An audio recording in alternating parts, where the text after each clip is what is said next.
time again for Mo's Minute. We are back today at Holy Cross, and we are headed to the grave of Joe DiMaggio. Joe DiMaggio is probably the most famous person buried in this cemetery.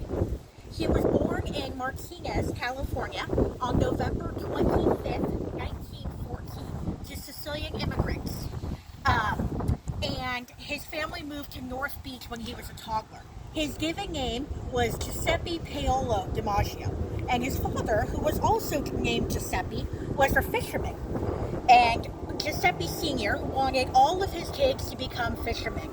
But that didn't really work for Joe, and that decision did not earn him his father's respect. He started playing baseball by the time he was 10 years old.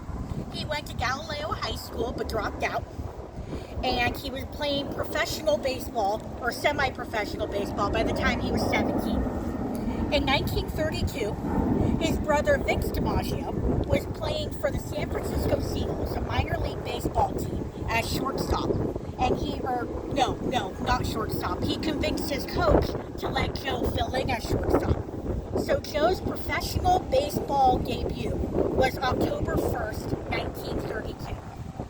During his time on the Seals, he broke major league or minor league baseball history by getting a hit in 61 consecutive games.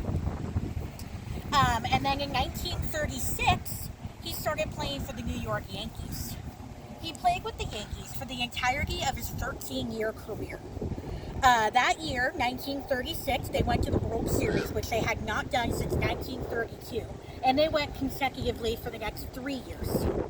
During his time with the Yankees, Joe brought them to 9 World Series, making him the second most World Series wins in Yankee history, second only to Yogi Berra, who had 10 wins.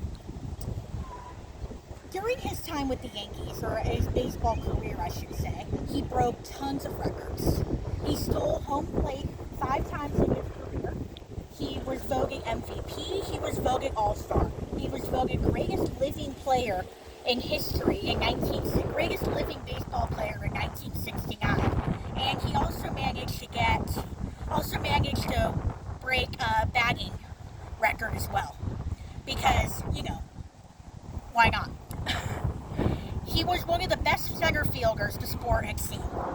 A reporter used to say that the only way to get a hit against the Yankees was to hit the ball where Joe wasn't. Joe retired from baseball in 1955 because he had sustained many injuries in a bad season. So he moved on from baseball in 1955. He ended up becoming the manager and the vice president of the Oakland A's. When World War II broke out, I know we're backtracking here. When World War II broke out, he joined the Air Force, and he eventually attained the rank of sergeant. During this time with the Air Force, he was a PE instructor, but he continued to play baseball. But he was a little embarrassed by his cush life at that time, and so he requested a combat assignment that was turned down. But he's probably best known today for his marriages. He was first married to an actress named Dorothy Arnold, whom he met during the war when they were in a movie together. And that marriage produced his only child, Joseph Paul DiMaggio Jr. When they divorced, DiMaggio went on to marry Marilyn Monroe. They were only married for 9 months because DiMaggio was said to be an alcoholic. He was said to be controlling, abusive, etc.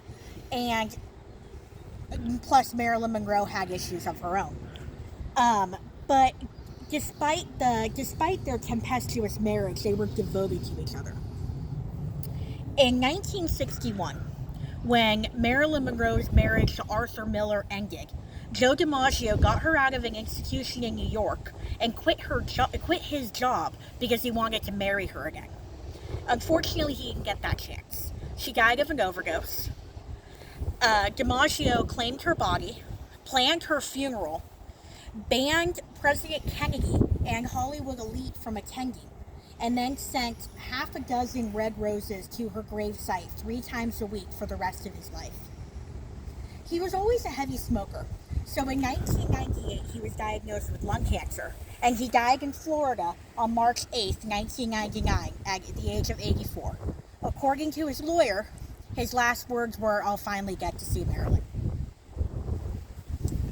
So rest in peace to Joe DiMaggio.